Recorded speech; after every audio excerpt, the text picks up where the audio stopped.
할렐루야. 장별로 알아가는 성경 이야기 1189장. 지난주에 이어서 사무엘하 14장 압살롬 귀환부터 시작해 보도록 하겠습니다.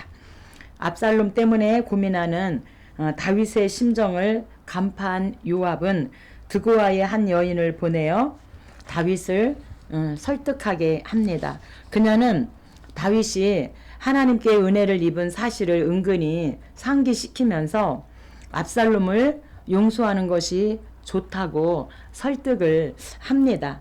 그래서 다윗은 압살롬의 귀환을 허락했지만 2년 동안 그와 대면하지는 않습니다.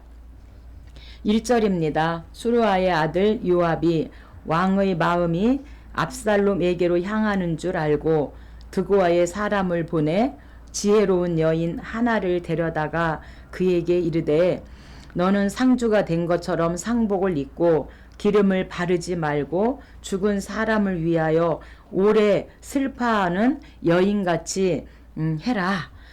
그렇게 여인에게 이제 요압이 말을 해줍니다. 12절 여인이 이르되 청하건대 당신의 여종을 용납하여 한 말씀을 내 주 왕께 엽죽게 하옵소서 하니 그가 이르되 말하라 하니라. 왕께서 죄 있는 사람같이 되심은 그 내쫓긴 자를 왕께서 집으로 돌아오게 하지 아니하심이니이다.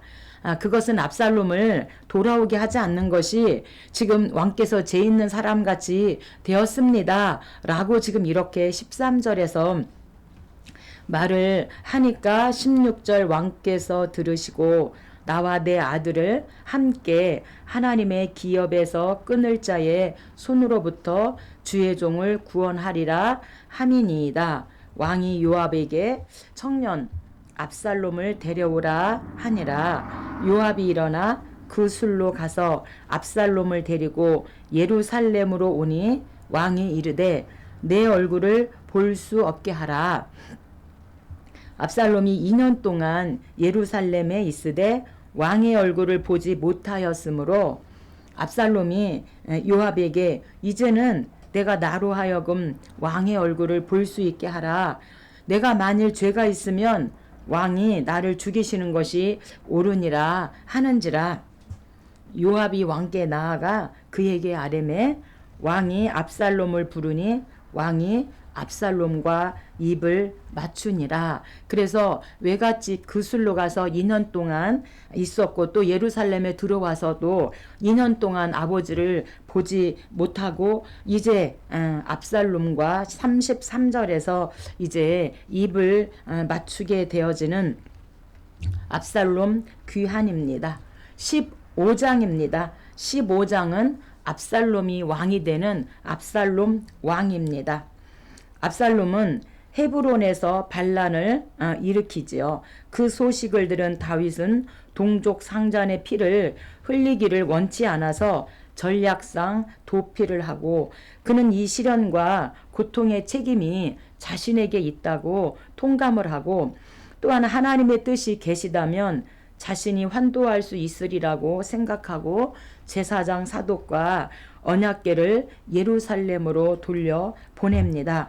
이 압살롬 왕 사건 때문에 시편 3편이 압살롬 반역이고 시편 4편은 고난 중 평안인데 우리가 시편 150편 중에서 73편을 다윗이 기록을 하잖아요. 그래서 시편은 사무엘상과 사무엘하에 들어가게 되어지는데 이 사무엘하 15장의 시편 3편과 4편이 이 안에 들어가게 되어집니다. 그래서 이 고난 중에도 아들 압살롬을 피해서 왕권을 뺏기고 내가 피해 다니지만 그래서 이런 고난 중에도 하나님이 나와 함께 하기 때문에 하나님 나는 평안합니다. 이렇게 고난 중 평안이라고 시편 4편에서 기록하고 있습니다.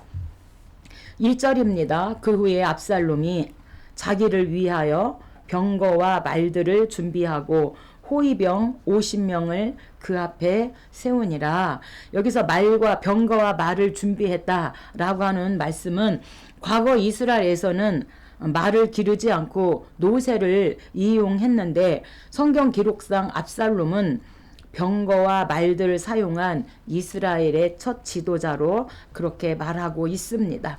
2절입니다. 압살롬이 일찍이 일어나 성문길 곁에 서서 어떤 사람이든지 송사가 있어 왕에게 재판을 청하러 올 때에 그 사람을 불러 이르되 보라 내 일이 옳고 바르다마는 내 송사를 들을 사람을 왕께서 세우지 아니하셨다 하고 또 압살롬이 이르기를 내가 이 땅에서 재판관이 되고 누구든지 송사나 재판할 일이 있어 내게로 오는 자에게는 내가 정의 베풀기를 원하노라 하고 이스라엘 무리 중에 왕께 재판을 청하러 오는 자들마다 압살롬의 행함은 이와 같아서 이스라엘 사람의 마음을 압살롬이 훔쳤다. 이렇게 6절에서 말씀하고 있습니다.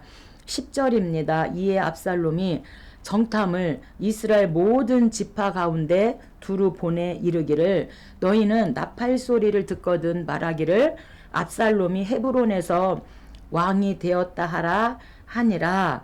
그래서 이제 헤브론에서 압살롬이 왕이 되어지는 압살롬 왕입니다. 이어서 16장은 시므이 저주입니다. 다윗 왕에게 하루도 바람 잘 날이 없는 것 같습니다. 무비보셋의 종 시바는 다윗을 만나 무비보셋을 모함하고 그 소유를 자신이 차지합니다. 또 사울의 집 족속인 시므이는 다윗을 저주하나 그 치욕적인 상황에서도 다윗은 하나님 앞에서 겸손하게 자신을 돌아봅니다. 한편 예루살렘에 들어간 압살롬은 아히도벨의 계략을 받아들여 다윗과 후궁들과 동침을 하게 되어집니다. 5절 다윗 왕이 바후림에 이름에 거기서 사울의 친족 한 사람이 나오니 게라의 아들 시므이라. 그가 나오면서 계속 저주하고 다윗과 다윗 왕의 모든 신하들을 향하여 돌을 던지니 그때의 모든 백성과 용사들은 다 왕의 좌우에 있었더라. 얼마든지 이 시므이를 죽일 수 있었지만 다윗 왕은 죽이지 않습니다. 얼마나 그 모든 신하들과 백성들이 있는 상태에서 돌을 던지면서 얼마나 심한 욕을 했을 때 이루 말할 수 없는 그런 치욕적인 그런 상황에서도 다윗은 하나님 앞에 겸손하게 무릎을 꿇고 그 모든 문제를 이제 솔로몬 왕에게 넘깁니다. 그게 왕상 2장 숙청인데 솔로몬 왕에게 너가 이 문제를 해결해라. 그래서 열왕기상 2장에서 이제 솔로몬 왕이 지혜롭게 아주 논리적으로 그렇게 이제 그 숙청을 시므이를 숙청하는 것이 왕상 2장입니다.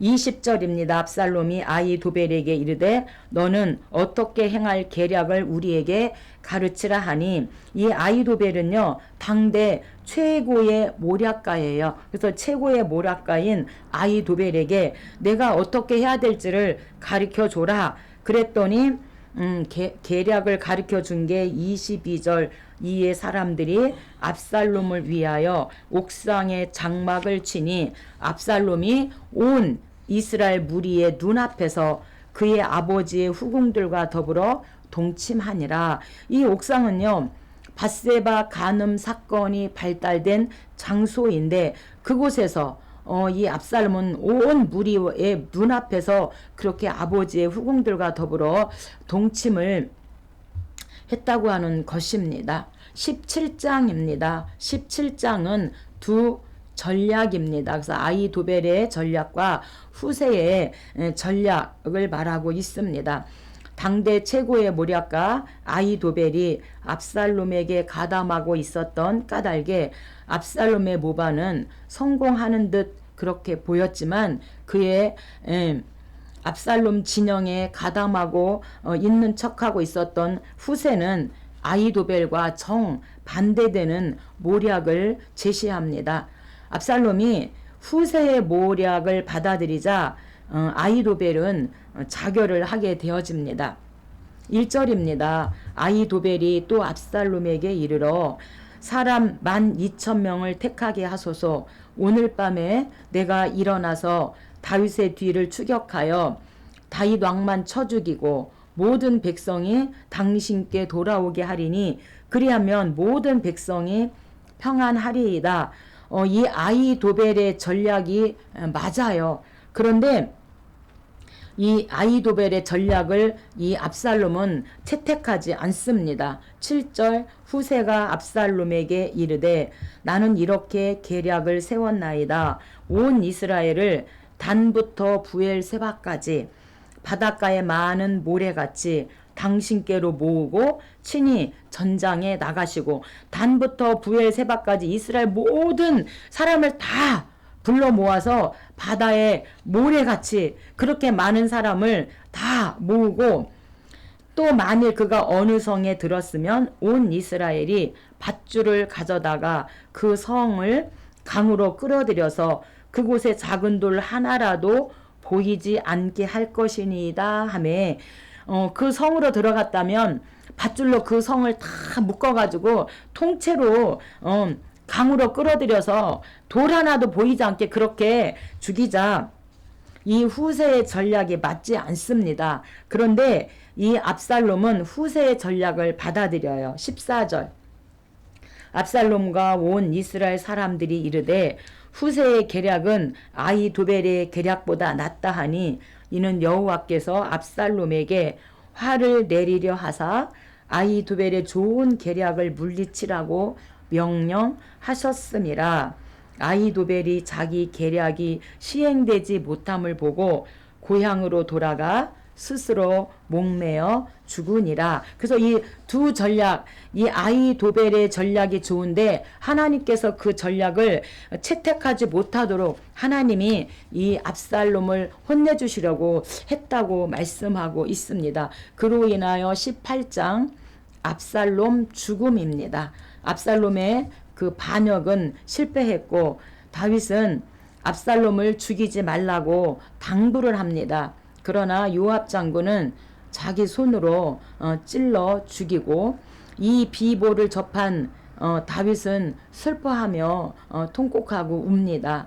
요압은 승전보를 전하려는 아히마아스를 제지하고 이 외에도 여러 차례에 걸쳐서 다윗의 뜻과는 정반대되는 일을 하고 있습니다. 우리가 사무엘하 3장 아브넬 죽음도 다윗과 상관없이 아브넬을 죽이고 또 이 본문 18장에서 압살롬을 죽이지 말라고 했는데도 압살롬을 죽여서 다윗과 반대되는 그런 일을 행하고요. 또 우리가 20장 세바 반란에서도 그 아마샤 군대 장관을 죽이게 되어져서 항상 다윗의 뜻과 반대되는 일을 요압 장군이 하고 있습니다.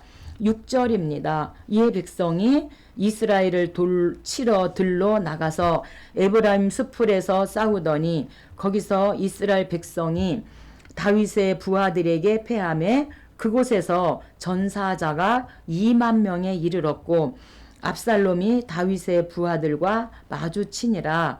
압살롬이 노새를 탔는데 머리가 상수리 나무에 걸림에 그가 공중과 그 땅 사이에 달리고 그가 탔던 노새는 그 아래로 빠져 나간지라. 그래서 압살롬의 머리가 가장 아름다웠는데 그 머리가 상수리 나무에 걸려서 결국에는 죽게 되어집니다. 오늘 저와 여러분도 가장 아름다운 거, 가장 잘하는 거, 그것 때문에 때로는 우리가 교만하여서 때로는 이렇게 하나님 앞에 영광을 올리지 못할 수 있다고 하는 사실입니다. 14절 요압이 손에 작은 창 셋을 가지고 아직 살아있는 압살롬의 심장을 찌르니 요압의 무기를 든 청년 10명이 압살롬을 에워싸고 쳐 죽이니라. 그래서 다윗이 제발 아들 압살롬만은 죽이지 말아달라고 당부했음에도 불구하고 요압이 아직 살아있는 압살롬을 결국에는 죽이게 되어져서 압살롬 죽음입니다. 압살롬이 죽으니까 이제 이스라엘의 왕으로 다시금 19장 다윗이 귀환을 합니다. 압살롬 반역 사건이 남긴 상처는 매우 컸지요. 2만 명에 달하는 사람들이 죽고 이루 말할 수 없는 그런 일들이 있었어요. 다윗은 아들을 잃었고 이스라엘 지파와의 관계가 불편해졌고 요압과의 감정도 극도로 이제 나빠지게 됩니다. 압살롬을 죽임으로 말미암아 그는 자신의 왕위 복권 문제와 관련하여 유다 지파에게 주도권을 주었지만 이 또한 지혜로운 처사는 못 되었다는 거예요. 왜냐하면 이런 조치는 다른 지파 11지파들의 그 시기심을 유발할 수 있었기 때문이라는 것이죠. 9절 이스라엘 모든 지파들이 변론하여 이르되 왕이 우리를 원수의 손에서 구원하여 내셨고 또 우리를 블레셋 사람들의 손에서 구원하셨으나 이것은 우리가 8장 군사적 승리잖아요. 동으로 서로 남으로 북으로 이렇게 다윗이 가는 곳마다 하나님이 이기게 하셨다는 것이죠. 그래서 우리를 원수의 손에서 구원하시고 블레셋 사람들의 손에서 구원하셨으나 이제 압살롬을 피하여 그 땅에서 나가셨고 우리가 기름을 부어 우리를 다스리게 한 압살롬은 싸움에서 죽었거늘 이제 너희가 어찌하여 왕을 도로 모셔올 일에 잠잠하고 있느냐 이렇게 지금 말을 하고 있습니다. 그랬더니 모든 유다 사람들의 마음을 하나같이 기울게 하매 그들이 왕께 전가를 보내어 이르되 당신께서는 모든 부하들과 더불어 돌아오소서 한지라 왕이 돌아와 요단의 이름에 유다 족속이 왕을 맞아 요단을 건너가게 하려고 길갈로 오니라. 그래서 요단 동편 요단 쪽에서 이렇게 머물러 있으니까 유다 족속들이 이제 요단을 건너서 이제 길갈로 그렇게 귀환을 시키는 귀환입니다. 20장입니다. 20장은 또 세바가 반란을 압살롬의 반란에 이어서 또 세바가 반란을 일으키는 세바 반란입니다. 세바의 반란 사건 과정에서 요압은 또한 아마샤를 살해하는데 이 아마샤는 압살롬의 군대 장관이었는데 이제 다윗의 용서를 받고 다윗의 이제 군대 장관으로 오게 되었는데 요압이 이 아마샤를 죽입니다. 이는 다윗이 아마샤를 군대 장관으로 임명한 데 대한 질투와 적개심의 표출이었습니다. 요압은 군대를 이끌고 아벨성을 에워싸고 함락시킬 준비를 하고 그 성의 한 여인이 지혜로운 행동으로 세바의 머리가 요압에게 인계됨으로써 피비린내 나는 전쟁을 예방하게 되어지는 세바 반란입니다. 1절입니다. 마침 거기에 불량배 하나가 있으니 이름은 세바인데 베냐민 사람 비그리의 아들이었더라. 그가 나팔을 불며 이르되 우리는 다윗과 나눌 분깃이 없으며 이새의 아들에게서 받을 유산이 없다. 이 세바는요 베냐민 지파 사울 왕가잖아요. 그래서 반드시 씨를 말려야 한다는 거죠. 그렇지 않으면 화근을 일으켜서 지금 반란을 일으키게 되기 때문에 이제 그 세바 반란을 또 드러내서 이제 완전히 베냐민 지파 사울 왕가의 씨를 말리는 것입니다. 오늘 우리 안에도 이런 세력, 악한 세력들을 다 드러내서 씨를 말려야 되는 거잖아요. 그래서 잠자고 있는 이제 하나 해결하면 또 하나 뭐 혈기가 나오고 혈기를 더 기도해서 하면 또 다른 어떤 여러 가지 것이 내 안에 내면에 너무도 많은데 이 악한 것들 하나님과 반대되는 이런 악한 것들은 우리가 다 들춰내서 씨를 말릴 때 내 안에 하나님의 그 예수님의 그 왕국 메시아 왕국이 도래하게 된다는 것입니다. 4절입니다. 왕이 아마샤에게 이르되 너는 나를 위하여 3일 내로 유다 사람을 큰 소리로 불러 모으고 너도 여기 있으라 하니라. 아마샤가 유다 사람을 모으러 가더니 왕이 정한 기일이 지체된지라. 이에 아마샤에게 이르되 이제 비그리의 아들 세바가 압살롬보다 우리를 더 헤아리니 너는 부하들을 데리고 그의 뒤를 쫓아가라. 그가 견고한 성읍에 들어가 우리를 피할까 염려하노라. 그래서 이제 아마샤를 이제 세웁니다. 9절 요압이 아마샤에게 이르되 내 형은 평안하냐 하며 오른손으로 아마샤의 수염을 잡고 그와 입을 맞추려는 체함에 아마샤가 요압의 손에 있는 칼을 주의하지 아니한지라 요압이 칼로 그의 배를 찌르매 그의 창자가 땅에 쏟아지니 그를 다시 치지 아니하여도 죽으니라. 그래서 이 아마샤는 다윗의 족하고 압살롬의 군대 장관이었으나 다윗의 용서를 받고 이종 사촌인 요압 대신 군대 장관이 됐어요. 그런데 이 요압이 시기에서 결국에는 이 군대 장관 아마샤를 죽이게 되어집니다.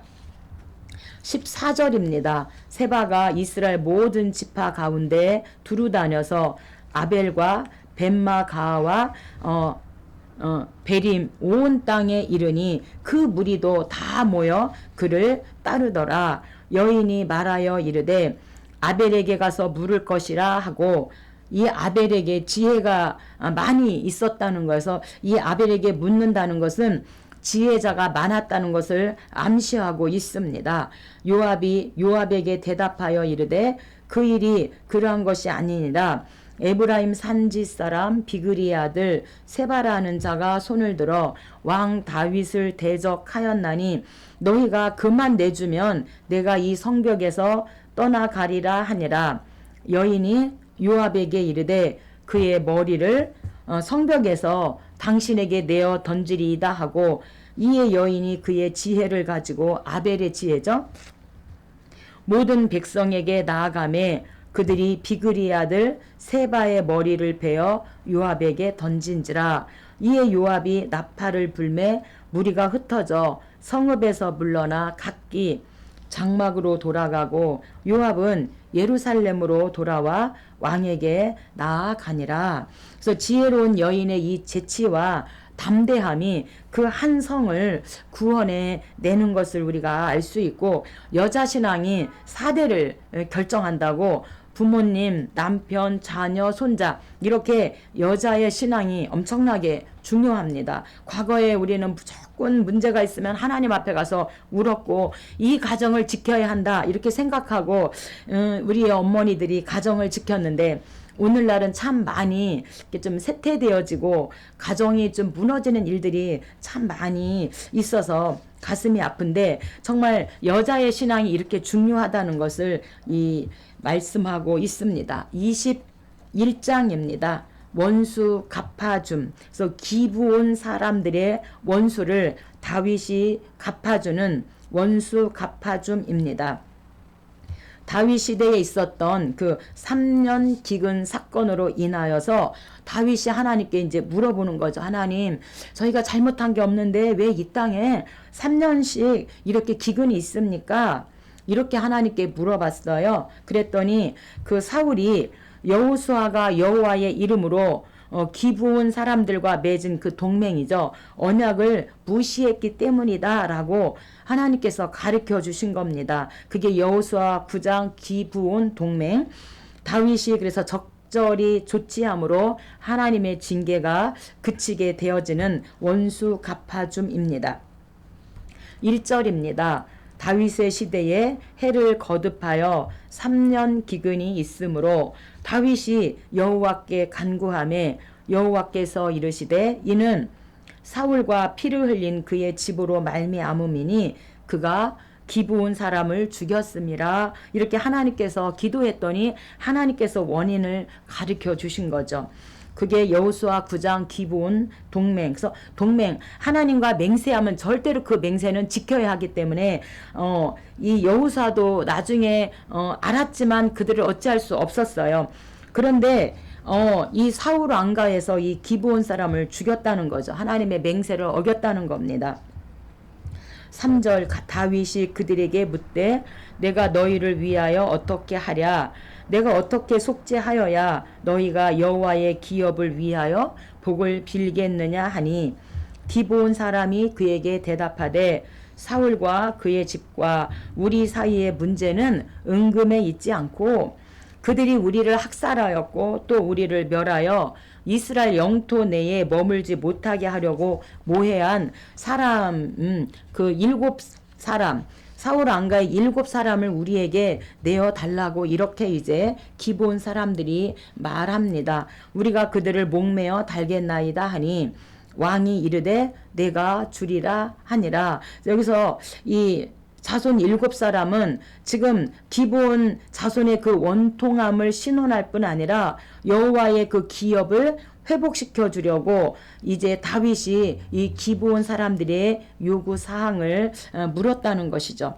그러자 기브온 자손 중 7을 주면 스스로 보복하리라고 대답하고 스스로 이제 보복함으로 말미암아 그 땅의 기근이 이제 멈추는 것입니다. 10절입니다. 아야의 딸 리스바가 굵은 배를 가져다가 자기를 위하여 바위 위에 펴고 곡식 베기 시작할 때부터 하늘에서 비가 시체에 쏟아지기까지 그 시체의 낮에는 공중에 새가 앉지 못하게 하고 밤에는 들짐승이 범하지 못하게 한지라. 그래서 곡식 베기 시작할 때니까 우기를 말하고 있잖아요. 그래서 이스라엘은 4월부터 10월까지가 건기고 11월부터 3월까지가 우기인데 곡식 베기 시작했다. 그것은 우리가 초실절 1월 22일 이때부터 곱하기 7주가 77절 또는 맥추절 이 기간이 지금 이 비 올 때라고 지금 이렇게 말하고 있습니다. 그래서 리스바는 그 사울 왕가의 7명의 그 자손들이 때로는 이 비가 시체에 쏟아져서 어떻게 될까, 아니면 또 공중의 새가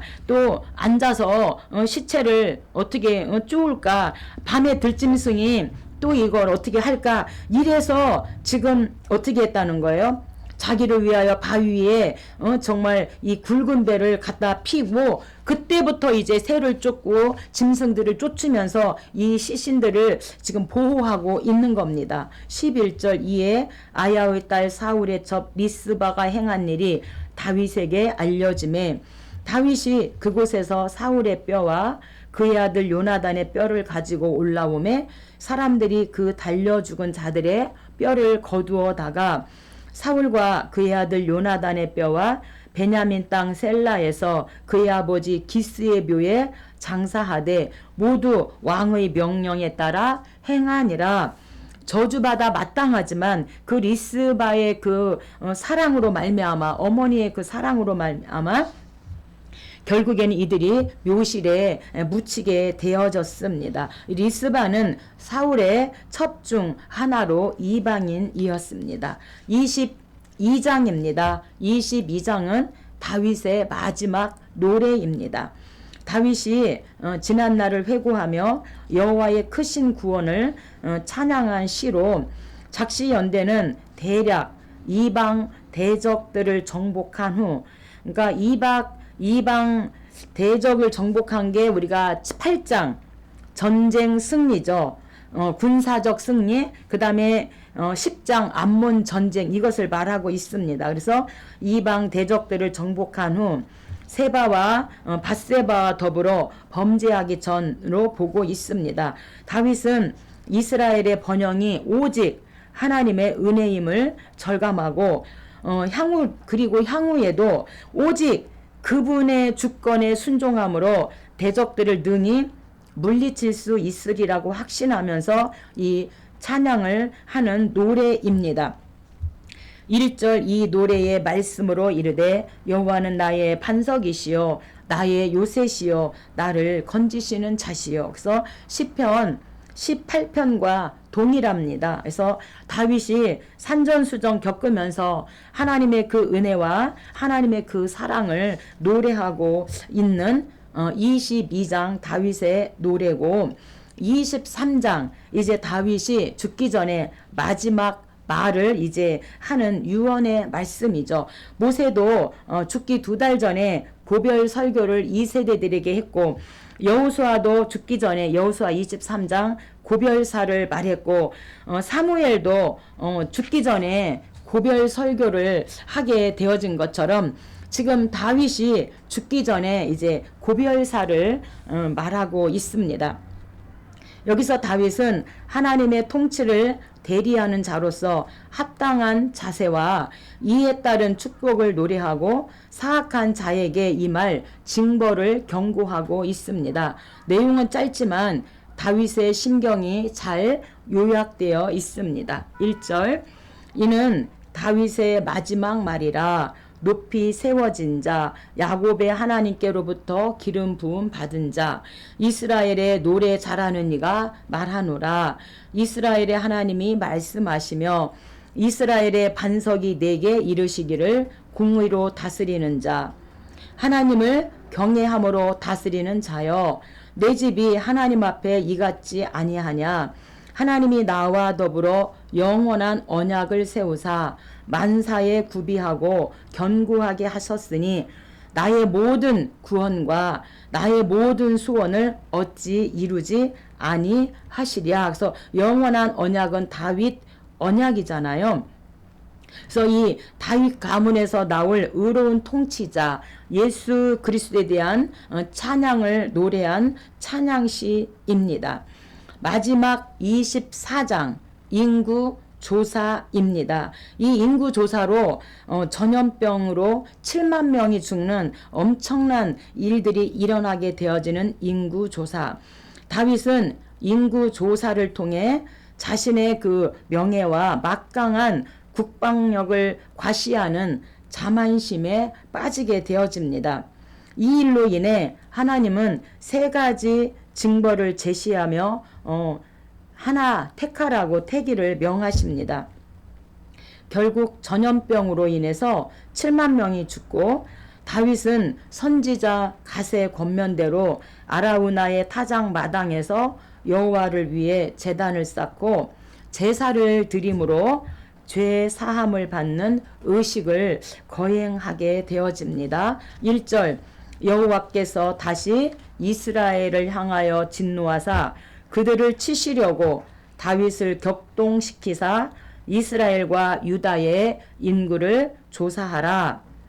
단에서부터 부엘세바까지 인구를 조사하여 백성의 수를 내게 보고하라 하니, 이렇게 한 것은 다윗이 이제까지는 하나님 전적으로 하나님 이 전쟁할까요 말까요 언제나 하나님 전적 하나님을 의뢰했는데 지금 하나님 전적 의뢰 신앙이 변질됐어요. 나라가 견고해지고 군사가 많아지니까 군사력을 의지하고 하나님을 의지하지 않는 교만과 불신앙 죄를 다윗 같은 사람도 범하게 되었다고 하는 것입니다. 우리도 삶의 현장에서 하나님보다 다른 것 더 의지하면, 그래서 우리가 교만과 이런 불신앙을 범하게 되어지면 하나님께서 꺾어버리시는데, 이 꺾어버리심이 나쁜 건 결코 아닌 거죠. 그걸 통해서 다시금 우리가 회개하고 하나님의 뜻을 또 우리가 발견하게 되어지고 우리가 다시금 또 거룩한 삶으로 그렇게 우리가 바뀌어지기 때문에 당할 때는 힘들지만 오히려 그것이 복이 되어진다고 하는 사실입니다. 13절입니다. 갓이 다윗에게 이르되 7년 기근이 있을 것이니까 혹은 왕의 원수에게 쫓겨 석 달 동안 그들 앞에서 도망하실 것이니까 혹은 왕의 땅에 사흘 동안 전염병이 있을 것이니까 왕은 생각하여 보고 나를 보내신 이에게 무엇을 대답하게 하소서, 이렇게 지금 말을 하지요. 14절 다윗이 갓에게 이르되 내가 고통 중에 있도다. 우리가 여호와의 손에 빠지고 내가 사람의 손에 빠지지 아니하기를 원하노라. 이에 여호와께서 이제 가장 쉬운 가장 작은 전염병을 이스라엘에게 내리심에 단에서 부엘세바까지 백성의 죽은 자가 7만 명이었다, 이렇게 말씀하고 있습니다. 그런데 우리가 이 인구 조사 때 7년이다 이렇게 말하고 있습니다. 그런데 역대상 21장의 인구조사는 3년으로 나옵니다. 역대상이 다윗왕 이야기잖아요. 역대하는 솔로몬과 남유다의 20명의 왕을 또다시 이들이 이제 포로로 잡혀가기 전과 이들이 포로로 잡혀가서 이제 70년 만에 이제 포로 귀환했을 때 이들의 생각은 달라요. 그래서 이제는 우리의 왕은 하나님이셔야지 인본주의는 망하는 것이다. 우리는 하나님 중심으로 가야 한다. 그래서 이게 다른데, 그래서 같은 말씀인데 역대상 21장에서는 3년 기근으로 나오고, 오늘 본문 사무엘하 24장에서는 7년 기근으로 이렇게 나와요. 그래서 왜 이렇게 나왔는가? 3을 의미하는, 그러니까 히브리어 기멜, 그다음에 7을 의미하는 이 자인, 글자 모양이 비슷해서 잘못 표기했을 것으로 이렇게 대부분의 학자들이 보고 있어요. 그래서 대부분의 학자들은 7년이 아니라 3년 기근이 맞다고 이렇게 보고 있습니다. 이렇게 해서 우리가 사무엘 상과 사무엘 하를 마쳤습니다. 이어서 우리가 열왕기 상을 해보도록 하겠습니다. 우리가 이제 왕정시대라서 제가 어쨌든 룻기 때 왕 노래를 불렀는데, 어쨌든 이제 사무엘 열왕기 상은 솔로몬과 이제 북과 남이 이제 분열되어지는 왕정시대입니다. 우리 열왕기 상의 핵심 단어는 왕국의 분열입니다. 그래서 열왕기상 12장 BC 930년에 이제 분열되어져서 북이스라엘이 10지파, 남유다는 2지파로 이렇게 분열되어집니다. 핵심 구절은 9장 4절로 5절입니다.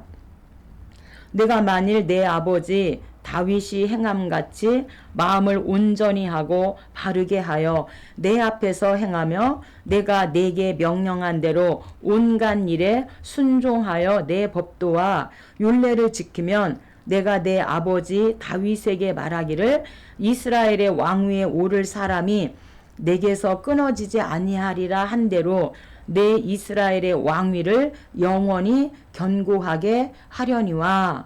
그래서 이제 갱신이죠. 갱신. 다윗 언약에 이어서 이제 솔로몬과 하나님께서 다시금 갱신을 하는 저주와 축복이 9장입니다. 그래서 하나님의 말씀을 지키면, 순종하면 하나님께서 복을 주시고 이스라엘 왕위를 영원히 견고하게 해 주시겠다 이렇게 말씀하고 있습니다.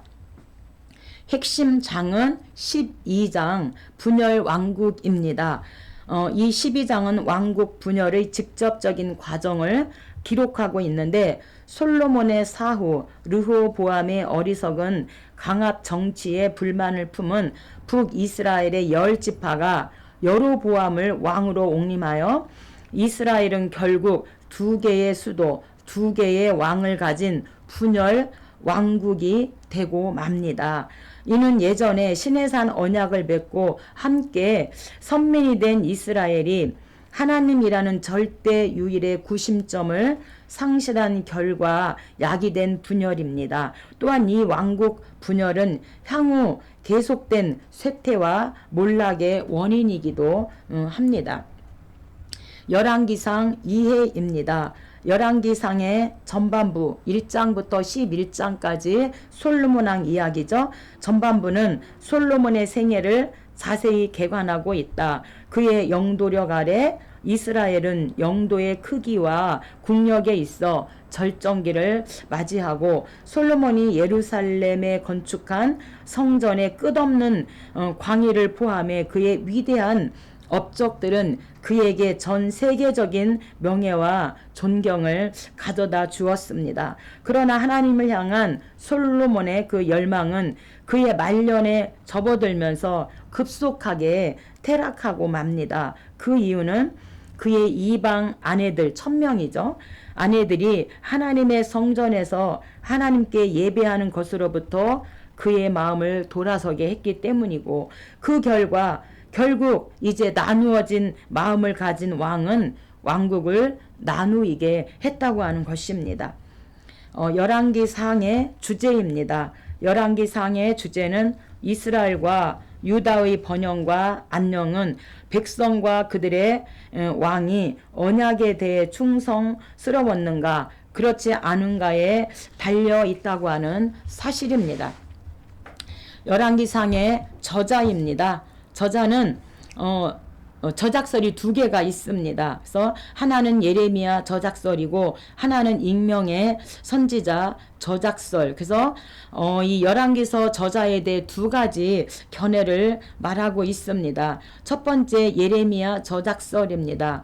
유대교 탈무드경의 주장, 열왕기서와 예레미야서의 문체, 용어 등의 어떤 유사점, 그리고 열왕기서 내의 예레미야 자신의 생략 등에 근거해서 아마 예레미야 저작설일 것이다 라고 보는 학자가 있고, 두 번째는 익명의 선지자 저작설입니다.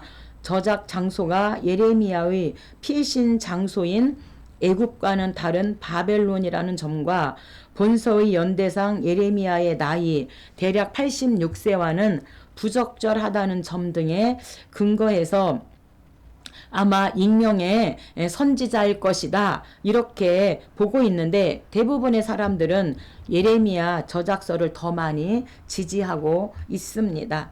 기록연대입니다. 기록연대는 BC 562년에서 537년경에 기록된 것으로 보고 있습니다.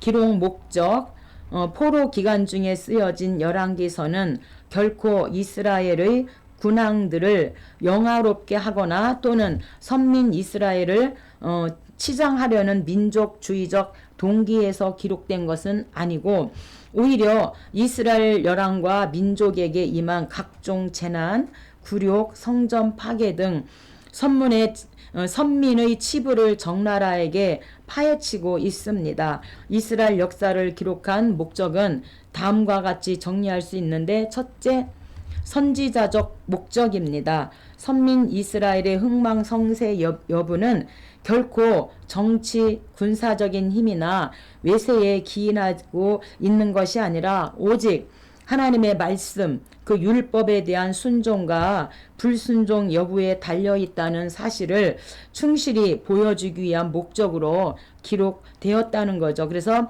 하나님 말씀의 순종과 불순종이 신명기 11장, 28장, 또 열왕기상 9장, 저주와 축복, 그래서 이렇게 이 말씀을 통해서 충실히 어떻게 순종하는가를 보여주기 위해서 기록하였다는 것이고요. 둘째는 구속사적 목적입니다. 그래서 열왕기서 저자는 사무엘하 7장의 다윗 언약인데, 이 다윗 언약 이후 이스라엘이 여러 왕조들의 역사 속에서 어떻게 정확하게 나타났는지를 충실히 추격하고 결국 하나님의 언약이 이스라엘 역사 속에서 하나도 남김없이 그대로 성취된 사실을 보여주기 위한 목적으로 본서를 기록하였습니다. 그렇다면 열왕기상에서 어떻게 그리스도를 볼 수 있는가? 통치 초기의 솔로몬은 여러 면에서 그리스도를 예표하는 인물입니다. 솔로몬의 탁월한 그 지혜, 이제 왕상 3장 1000번제를 드리고 하나님께 지혜를 구하는 지혜는 참된 지혜의 근원이신 예수 그리스도를 연상케 하고, 솔로몬의 명성과 명예와 부귀는 부활 승천하신 후 영원한 왕국에서 누리실 예수 그리스도의 영광을 예표한다고 볼 수가 있습니다. 그리고 이스라엘의 그 태평성대의 왕인 솔로몬은 궁극적으로 모든 인류의 평강과 평화의 왕이신 예수 그리스도를 예표하고 있습니다. 그렇다면 1장부터 22장까지를 우리가 어떻게 대략적으로 나눠볼 수 있는가? 1부와 2부로 나눠볼 수 있는데, 1부는 솔로몬의 통일 왕국 시대로 1장부터 11장까지고, 2부는 이제 남북 분열 왕국 시대로 12장부터 22장까지 이렇게 나누어 볼 수가 있습니다. 1부는 솔로몬의 통일 왕국 시대로 솔로몬의 등극, 솔로몬 왕의 통치, 솔로몬의 타락과 징계로 이렇게 나눠볼 수 있고, 2부는 남북 분열 왕국 시대 12장부터 22장까지 남북 분열의 과정과 두 왕의 남유다 통치, 그러니까 두 왕은 15장부터 15장에 남유다의 아비암과 아사의 정치를 말하고, 다섯 왕의 북이스라엘 통치는 나답, 바하사, 엘라, 시므리, 이렇게 나눠볼 수가, 오므리까지 나눠볼 수 있고요. 아합의 북이스라엘 통치로 16장이죠. 아합의 범죄, 대선지자 엘리야의 사역, 아람과 이스라엘의 전쟁, 아합의 나보 포도원을 갈취, 아합의 죽음, 그 다음에 여호사밧의 남유다 통치와 아하시아의 북이스라엘 통치로 이렇게 1부, 2부로 나누어 볼 수가 있습니다. 열왕기 상은 처음에 상과 하는 한 권으로 이렇게 있었는데, 우리가 그 70인역에서 두 권으로 이렇게 우리가 상과 하로 나누어져 있습니다. 1장입니다. 1장 왕 즉위입니다. 솔로몬이 우여곡절 끝에 이스라엘의 3대 왕으로 이제 등극하였음을 보여주고 있습니다. 다윗의 연로함을 틈타서 이제 아도니아가 왕위를 노리지만 실패로 돌아가고 맙니다. 이것은 나단 선지자와 밧세바의 기지 덕분으로 이제 또는 궁극적으로 다윗이 하나님을 가리켜 그 한 맹세가 성취될 수 있도록 하나님이 섭리하셨기 때문입니다. 1절 다윗 왕이 나이가 많아 늙으니 수넴 여자 아비삭을 얻어 왕께 데려왔으니 2000년은 심히 아름다워 그가 왕을 받들어 시중 들었으나 왕이 잠자리는 갖지 아니하였더라. 5절부터 보면 이제 아도니아가 왕이 되고자 합니다. 5절 아도니아가 스스로 높여서 이르기를 내가 왕이 되리라 하고 자기를 위하여 병거와 기병과 호위병 50명을 준비하니 그는 압살롬 다음에 태어난 자요 용모가 심히 준수한 자라. 그의 아버지가 내가 어찌하여 그리하였느냐 하는 말로 한 번도 그를 섭섭하게 한 일이 없었더라. 이렇게 말하고 있습니다. 7절 아도니아가 요압과 제사장 아비아달과 모의를 합니다. 요압은 항상 다윗과 함께 다윗과 하나 되지 않았잖아요. 그런데 결국에는 이제 다윗이 나이 들고 이렇게 하니까 아도니아와 하나가 되어지는 것이죠. 그래서 우리가 세바 반란 때도 아마샤를 죽이고 이렇게 계속해서 다윗과 하나 되지 못하고 결국에는 이제 아도니아와 같이 아도니아를 따라가게 되어집니다. 이 요압은 사무엘 하 3장에서 아브넬을 죽이고 아비아달 제사장과 이제 아도니아를 도운 것은 영적으로 이 요압이 깨어있지 못하고 육신적인 계보만 보고 따라갔다고 하는 것을 우리가 알 수 있습니다. 이 아도니아는 왕위 계승 서열이 1위예요. 그러니까 아버지 지금 아도니아는 아버지 반역 행위입니다. 압살롬 다음에 태어난 배다른 동생으로. 그래서 지금 다윗이 이 아도니아에게 기름을 붓지 않았음에도 불구하고 아도니아가 스스로 일어나서 이제 왕이 되려고 하는데 그곳에 요압이 이제 힘을 실어줬다고 하는 사실입니다. 그래서 다윗은 전쟁은 잘했지만 자식 교육에는 한 번도 왜 이렇게 했니라고 말하지 않았다고 하는 것은 자식 교육은 우유부단했다는 것을 우리가 알 수가 있습니다. 23절 선지자 나단이 내 주 왕께서 이르시기를 아도니아가 나를 이어 내 왕위에 앉으리라 하셨나이까. 이렇게 지금 이 나단 선지자가 다윗에게 와서 물어봅니다. 그가 오늘 내려가서 수소와 살찐 송아지와 양을 많이 잡고 왕의 모든 아들과 군사령들과 제사장 아비아달을 청하였는데 그들이 아도니 앞에서 먹고 마시며 아도니아 왕은 만세수를 하옵소서 하였나이다. 그러나 왕의 종 나와 제사장 사독과 여호야다의 아들 분하야와 왕의 종 솔로몬은 청하지 아니하였사오니 이게 어찌 된 것입니까? 이렇게 지금 나단 선지자가 다윗에게 물어봅니다. 28절 다윗 왕이 명령하여 이르되 밧세바를 내 앞으로 부르라. 이스라엘의 하나님 여호와를 가리켜 내게 맹세하여 이르기를 내 아들 솔로몬이 반드시 나를 이어 왕이 되고 나를 대신하여 내 왕위에 앉으리라 하였으니 내가 오늘 그대로 행하리라. 제사장 사독과 선지자 나단이 여호야다의 아들 분하야와 그렛 사람과 블레셋 사람이 내려가서 솔로몬을 다윗 왕의 노새에 태우고 인도하여 기혼으로 가서 제사장 사독이 성막 가운데에서 기름 담은 뿔을 가져다가 솔로몬에게 기름을 부으니 이에 뿔 나팔을 불고 모든 백성이 솔로몬 왕은 만세수를 하옵소서 하니라.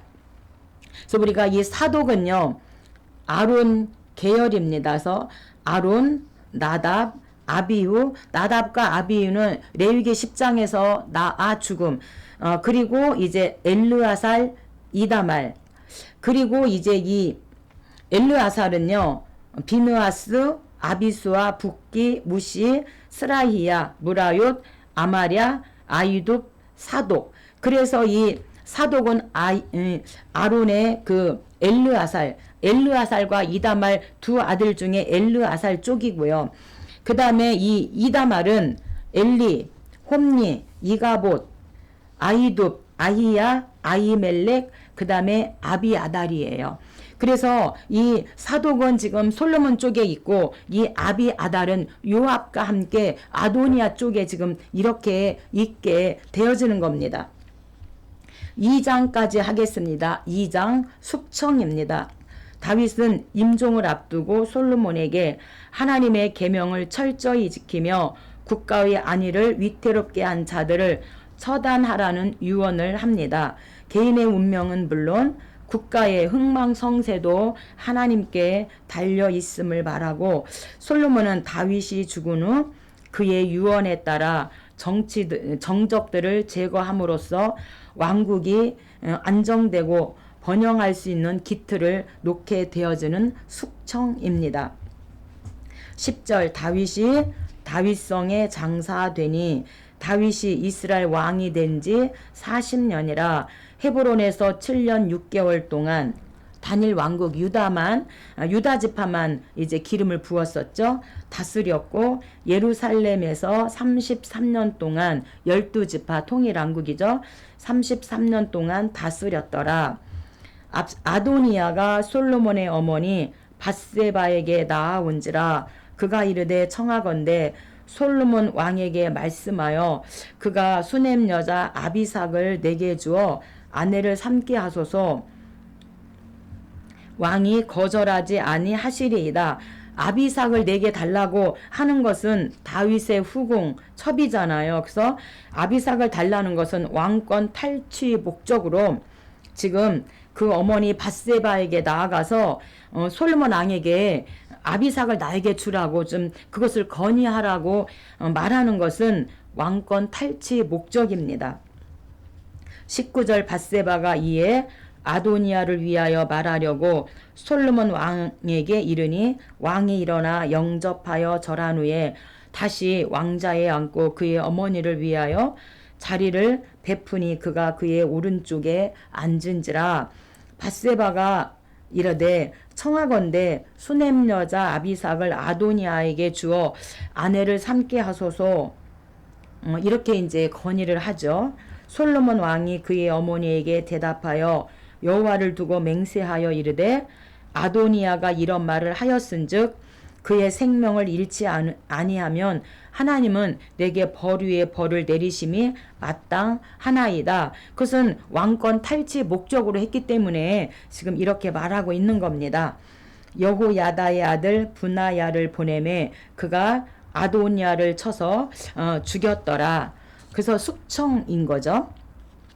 27절 아도니아와 함께 짝을 맺은 제사장 아비아달을 쫓아내어 여호와의 제사장 직분을 파면하니 여호와께서 엘리의 집에 대하여 하신 말씀을 응하게 함이었더라. 사무엘을 통하여 말씀하신 그 엘리의 집에 대하여 하신 말씀이 응하게 되어졌는데, 그래서 이 이다말, 그러니까 두 명은 죽고 지금 이다말 계열의 엘리, 홈니, 이가봇, 아히둡, 아히야, 아히멜렉, 그 다음에 이 아비아달인데, 아비아달은 이 요압과 함께 짝을 짐으로 말미암아 결국에는 파면을 당하게 되어집니다.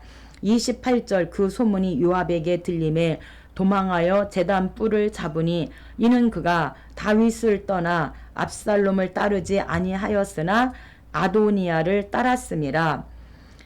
여호야다의 아들 브나야가 곧 올라가서 요압을 쳐 죽임에서 요압도 이제 결국에는 숙청을 당하게 되어집니다. 그래서 요압과 이 아비아달 제사장은 영적으로 깨이지 못해서 육적인 계보만 보고 따라간 사람들이라서 결국에는 육신으로 이들이 망하게 되어진 겁니다.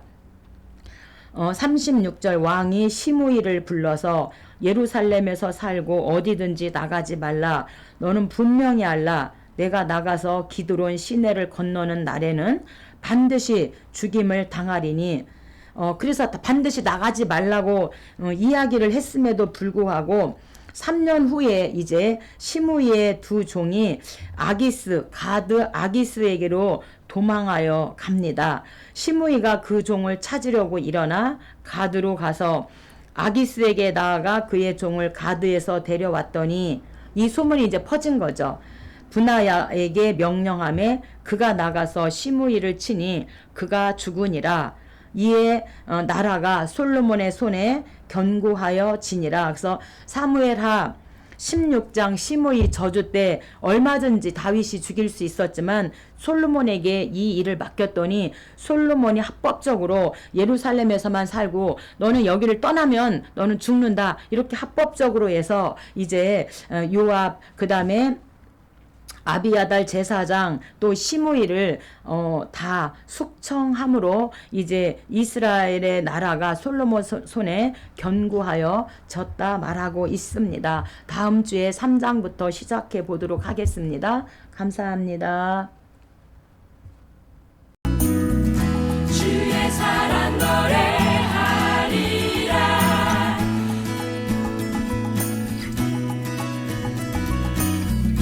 주의 사랑